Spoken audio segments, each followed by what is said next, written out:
Hay hay efendim. Amanın, şu köpeklerden kurtulana kadar canım çıktı.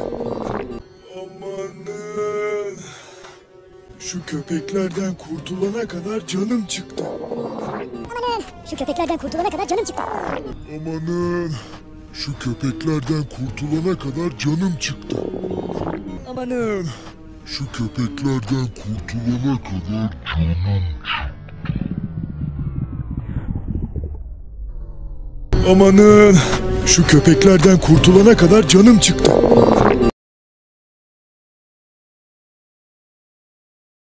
Amanın, şu köpeklerden kurtulana kadar canım çıktı. Amanın, şu köpeklerden kurtulana kadar canım çıktı.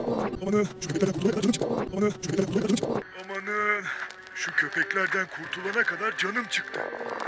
Amanın, şu köpeklerden kurtulana kadar canım çıktı. Hışmın hoşuna da kalavuz buhmedler geçmiş. Ama...